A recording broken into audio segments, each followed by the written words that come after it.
everyone, welcome to the beautiful Adelaide Hills. We're in Lobethal in a very famous place, famous by all South Australian standard, but probably to all Australian, at Udder Delights with Sheree Sullivan, who is a big name in South Australia as well. But thank you, Sheree, for having us. It's cheese heaven. Yes. Do you spend a lot of time here? I'd like to say yes, but no, I don't. But this is our cheese cave. Essentially, it's where the white mould grows. So so I always show people the start and how brie and camembert, you know, almost start like, I call it a feta, a semi-firm, slightly salty cheese. And without the mould, you don't have the magic. And so as you sort of progress up the rows and you come up, you can see that you just get sort of this speckling. Yes, it's stunning. This speckling of white. Now this might take 5 days, 4 days. Right. And then you come up further and further and further. And this black, I've got to point out, this is truffle. This is not black mould. Christmas is coming. Yeah, because black mould is not good in white mould rooms. So this is white. Of course. And then as we go all the way up, this is this Look, downy. So how many days are we in with that? This was made last Wednesday. Only a 1 week. Yeah, so right. it'll probably get another day. And you're turning those cheeses We are. regularly. Yeah, we're turning them. And then on this side, this is a little bit black because over here this is ash and white mould. So we've got a few different black things in here, but they're things we've added. So black ash and white mould, black truffle and white mould. So this room gets very, very full and everything's on wheels, so it just keeps pushing through. So we have to tell everyone that is interested in the cheese business, and let's face it, who is not? Yes. You've been very prolific lately. Yes. I mean, you are now just to be seen fairly everywhere in Australia, and doing a good job at that. Thank you. Congratulations. Yeah, because thank you. Thank goodness for people like you. We have great cheese everywhere.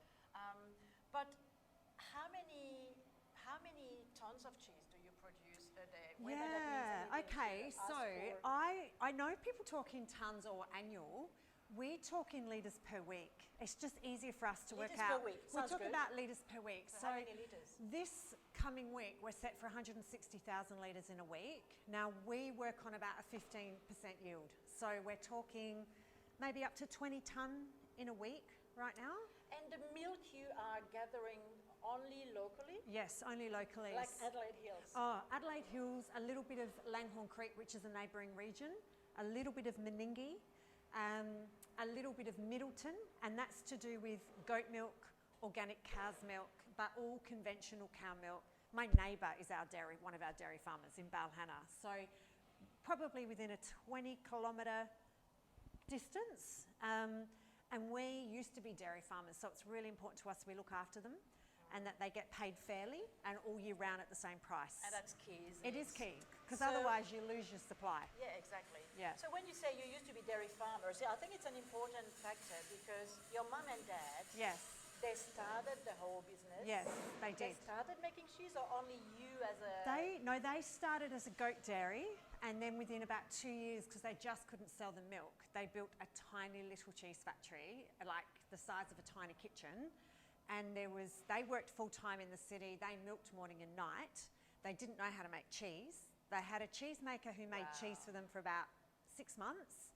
And I came on board and sold the cheese. And how old were you there? 21. And Say Cheese was one of my first customers. And I'm embarrassed now. I think about it. I bought a yellow Hyundai Excel and I measured it to fit a car fridge in the boot. And I would rock up to Say Cheese with a plastic bag that would say Say Cheese, and I would deliver. Awesome, and I would deliver the cheese in my little plastic bag and my little invoice. And so then within 6 months, the cheesemaker resigned. We didn't have anyone. Of course. I loved cooking. I loved food, and I just thought, well, as if I can't make cheese. Yeah, of course. Youthful naivety. So, everybody could. Yeah, so that's how I then became the cheesemaker 6 months in, and then gave my parents a 5-year commitment. I said, look, I'm going to do this for 5 years and I'll run the business for you. I'll be general manager, just sort of run it. And I said at the end of 5 years, I'll recommit or I'll look elsewhere for a job if it just didn't work. And that was 21 years ago. Oh my goodness. So, 21 years ago. That is incredible. And what a massive transformation. And Yes. you look from a very Tiny, yes. operation Yes. to the huge operation you are Yeah, today. I remember thinking, how am I going to process 1,000 litres in a week? Yeah. Yeah. And now you're hundreds. Yeah, thousand hundreds. upper. Yeah. Yeah. Yeah. Fantastic. Yeah. And so what's the most challenging thing for you at this stage? I think in cheese, we work with a living thing, and we specialise in white mould, which, as you know, ripens. And I liken the ripening process to bananas, meaning you've got a green banana, it's young, chalky, acidic, unbalanced, but give it a few weeks and it's a black banana and really ripe. Yeah, yeah. With white mould, we're talking, 12 to 20 weeks, but we're constantly dealing with this living, changing thing. Yeah. So, for instance, a good saying like here, if we had microvision, we would Yes. see a million little bacteria. Yes, that's So, it. so you're not too concerned about certain bacteria? No, because it's all white mould. This is it's all all the same. penicillin It's all the- candida. While some might have, Look at the fluffiness. Yeah, here. some Look, might it's have- so pretty. so we do make blue cheese, but that goes through a separate wing. Yeah. So the penicillium would be No, too and aggressive we here. actually find that white mould tends to overtake the blue mould than vice versa. Really? Yeah, and that's not a how bad thing. interesting. Yeah. What about the brevilin and the Yes. wash rind? We get a little bit of it naturally on blue. So blue often has bee linen or white around the outside. We just wipe it, that's fine. We every now and then use a little bit of geo in the white mould, a little bit of yeast, and we just use just enough. And it Right. tends to and geo's like the really wrinkly skin. Yeah, so but that's that can really the go-to. really overpower. So we just like to use a tiny bit because it just adds a bit of flavour. So if you can see, obviously not here because it's very young. Yes. Those are made today or They no, were Monday? made on Monday. Right. And Yeah. so let's say organic, which Yes, means organic milk. Organic. Yeah, so some of this will say goat, some will say organic, set days, some may even say double or triple. We don't need to say ash because we can tell, and we don't really need to say truffle, but right. it probably will say it because once the white mould grows, you can't see the black specks anymore. So after those guys at the back there, Yeah. they're ready to go to wrapping? They are. So they go out that door and they dry out before they go through that door to wrap. So we'll be able to go see the wrapping. Yeah, because believe it or not, lots of this wrapping is done by hand. And Yes. I've always thought, We've got my a machine and we've got a human machine. Yeah, So yeah, it depends what cheese it is. that's As to terrific. where it goes through. So shall we go and see whether the step before this yes, one? yes, let's go see how it's made Come and to have a even look. get here. Great. All right, so where are we here? Yeah, so this is the start of the process. So this milk's been pasteurised. It already would have had all its cultures and mould spores being put in. So it will sit here, and then we're going to add our rennet to set it like a jelly. It's the closest thing I can, explain. Junket. Like a junket. Yeah. And the reason for that is I describe cheese making as taking the moisture out of the milk in the way that prosciutto or salami is meat without moisture. Cheese is milk without moisture, so we're naturally preserving it. But to do that, to get the moisture out, we have to set it to get the moisture out. So this is the first step. And then as we move up, you'll see it's all at varying stages. Smells good. So there, the ferment and the rennet is there. The rennet comes in now. The Yeah. cultures were already done in a large vat. Right, okay. So every batch of milk, we test for cream content because that determines the size of the cheese. Of course. So the amount of cream in the milk then tells us how much milk we should be putting into here to get the right size at the end, because we don't standardise our milk. We use the milk as it comes. In a minute, this is going to be cut into, and we'll be able to see the guys use the cutters on it. But the reason we cut the curd is we have to get this moisture out. So this is already cut. This is about to be cut. Are you cutting? He's cutting. timing. Great timing. So how do you call that? You call that the A cheese cutter. cheese cutter. Oh, look at that. Yeah. Oh, So, nice. so it doesn't matter who's cutting. Yeah. The size will be consistently the same.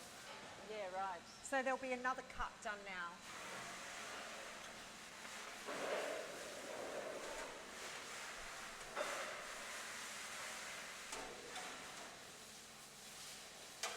Oh, must be so satisfying.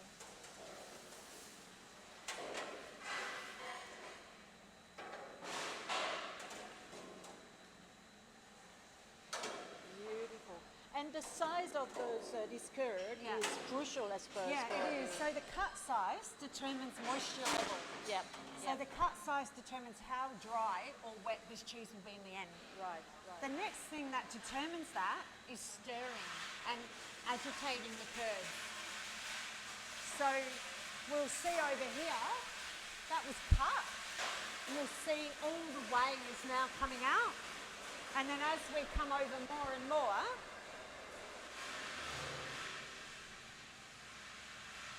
and so I often describe that this is Miss Muffet on her tuffet with her curds and whey, and a lot of people haven't seen the difference between curds and whey. So curds being the solid mass that we need, whey being the $100 protein powder that everyone buys and doesn't realise where it comes from. So stirring gets moisture out of cheese. So cut size gets moisture out, stirring gets moisture out, and this is all about naturally preserving the milk. But isn't it important not to rough the curd too much? At this stage, because they've been stirred before, they're strong enough to hold up to this. Right. See how they're not disintegrating? Yeah, But right. when you do your first stir, Oh, thank you. Yeah, beautiful. when you do your first stir, they're very fragile. Yeah, right. Yeah. One more just done there. Yeah. Take the first. Yeah, so it's only because this is its second or third stir that it can Right. be, yeah. So this is the first stir. First this will be stir. more gentle. So this one starts as worms and ends up as cubes. Oh, look. Oh, you really want to. You're going to be a bit more gentle with this Try right that. at the start for sure. Yeah, right. But you can see they're very robust. If this Yeah. was goat milk, They would it's a disintegrate. bit more fragile. Yeah. We've tried to make the blend between French and a bland Australian, strong French. We've tried to get in the middle. Right. Do you know what I mean? Yep. So we can take the palate on a journey, and eventually we feel as Australian palate gets more and more used to this style of cheese, we just keep making it a bit stronger.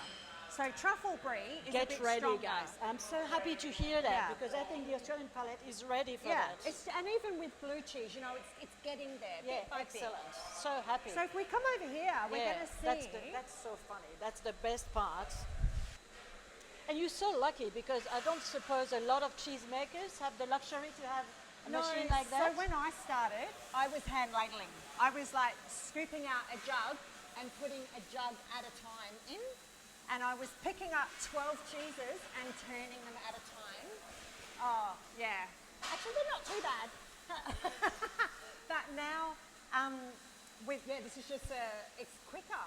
And, you know, You one can of say one of that. our values is make really great cheese, make it consistent, but try and keep it in a price point that people can afford, and this helps us do that. So in the way that a cake batter needs a cake tin, curds and whey need the hoops. Ah, attention, attention, attention. Ooh! Wow. Look at that. Fabulous.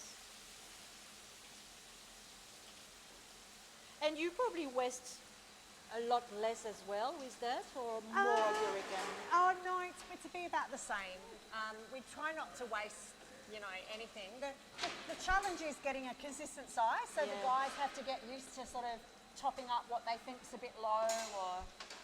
Yep. But you'll notice on the floor, The way, all yeah. the way. Now Where does it go?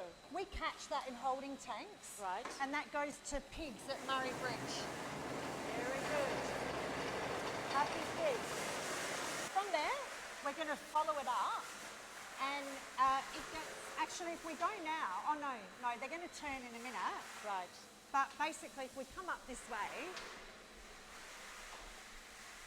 so you can see how it's pretty even Oh, yeah. now, Good job. and then this will keep draining, we'll keep catching the whey.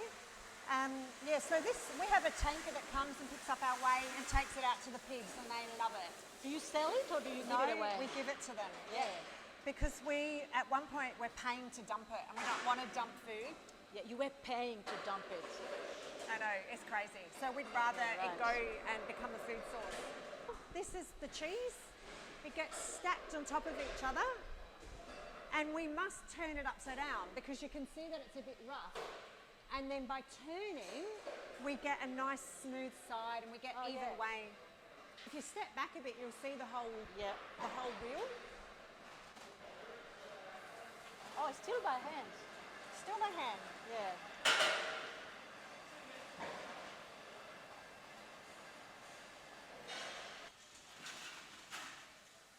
Where does it go with that? This is now going to sit here.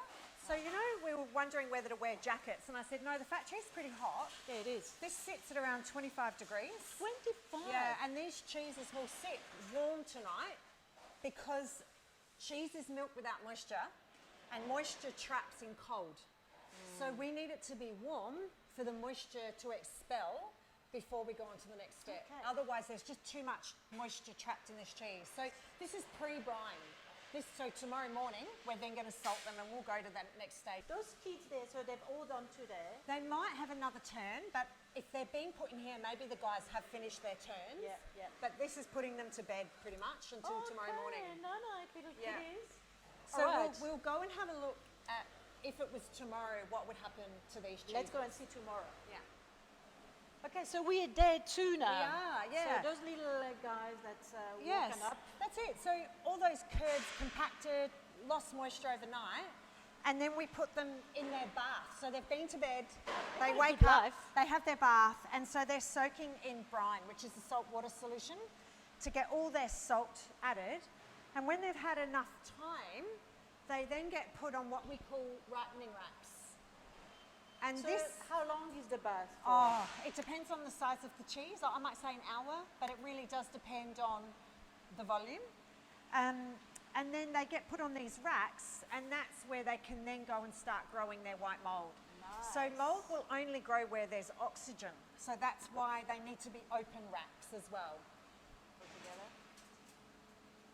And so, yeah, they then get wheeled into the ripening room where all the white mould is grown. Starting, okay. Yeah. And so that room doesn't matter. What temperature are we here? Here is just probably, 20. The temperature doesn't matter so much here.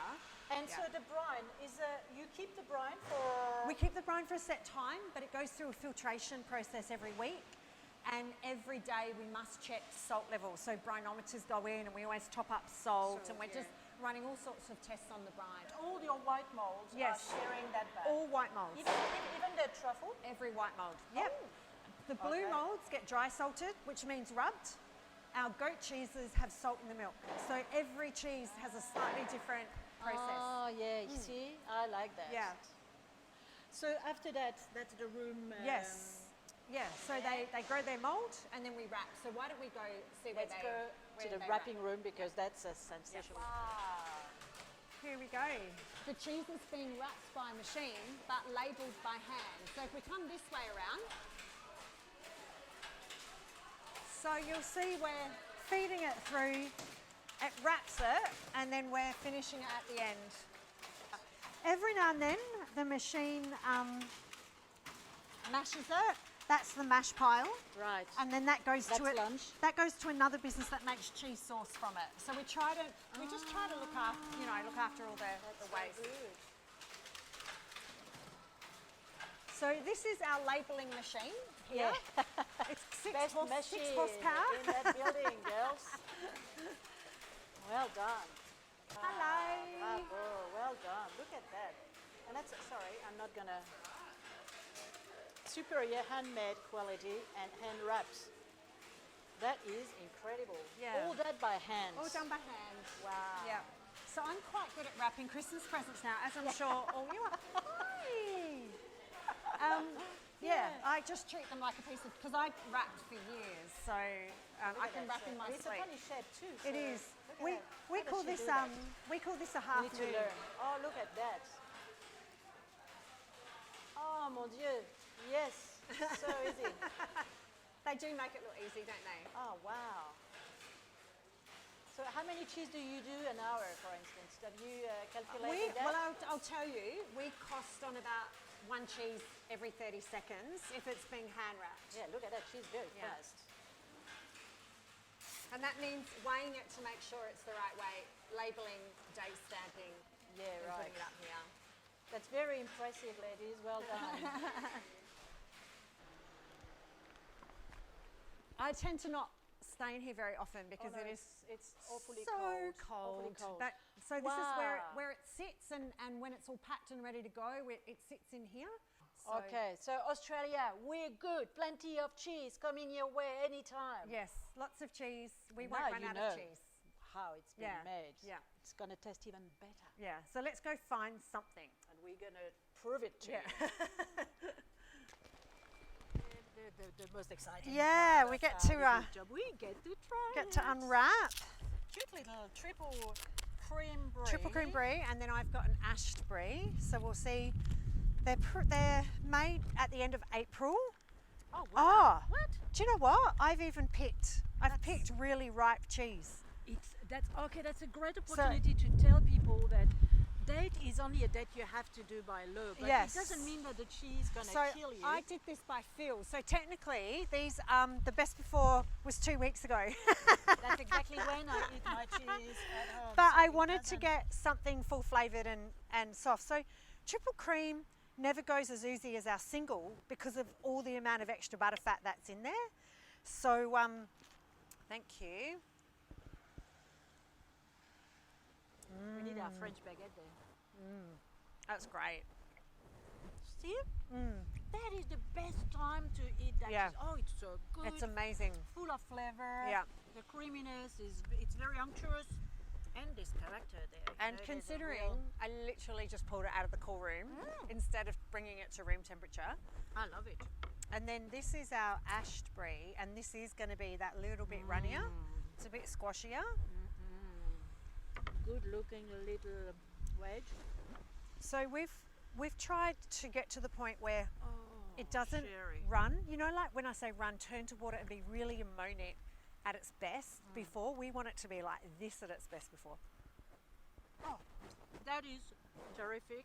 And honestly, I'm glad we do that because this idea of this life in cheese is so like it's really It's a guide, it's a guide. and best before means we think it's best before this date, but we could be wrong. It's And only what you're ready to take as a challenge. For us, there's always best after in Yep. many Yep. cases. So when I pick cheese, I feel it and I squeeze it like a fig or a peach, and that sort of tells me, can I eat it today, or am I waiting a few days or a few weeks or a few months? Totally fair. Sheree, Cheese. cheers to that. Fabulous job. Udder Delights. It's fantastic. Thank It's you. been such a great opportunity. Thank you for opening your Oh, doors. You our know pleasure. We're very busy, but we really enjoyed it. Sheree Sullivan. Thank you. everyone. And we'll see you again very soon. Thanks great. for staying and spending a little bit of time with you. À bientôt. Cheers. Bye.